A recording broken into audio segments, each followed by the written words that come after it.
Magandang hapon, magbabalat po ako ng maraming lemon. Ito po yung iniinom namin sa umaga. Hindi lang po siya isang klase.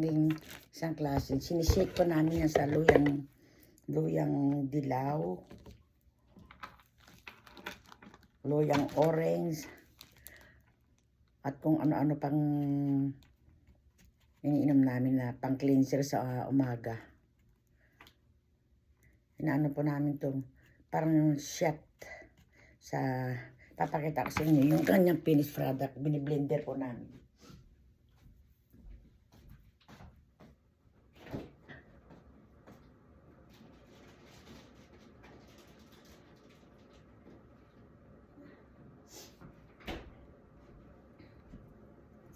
Ganito po siya. Pag na-blender na namin, ganito na siya sa umaga. Isang ganito ho, tapos yung mga capsule na malunggay. Yung malunggay na sariling paggawa namin sa Pinas, na sariling tanim namin, pinapalagay namin sa capsule bago dalhin dito kasi baka hindi makapasok ng Canada pagka hindi nakalagay sa capsule. Ayan, ganito sa umagang iniinom namin.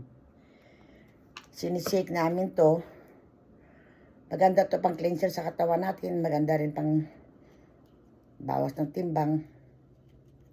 Ako magtagal ako na makabawas ng timbang gawa ng ang weakness ko ay sa gabi kumakain ako ng chocolate pag hindi ako nakakatulog. Pampatulog ko ang chocolate. Kaya tong taon na to ang goal ko ay hindi na ako nag-stack ng chocolate sa higaan ko. Yan, ginaganyan, tapos hiwa-hiwain ko siya. Ilalagay ko muna sa labas kasi para doon siya, hindi siya mag-aamag. Dahil ang anak ko ang nagsishake nito. Masyadong matrabaho pero maganda, maraming tulong.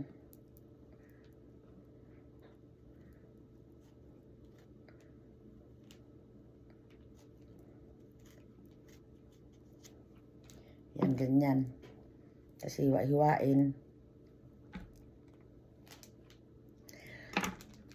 Thank you for watching and kindly follow for more of my videos.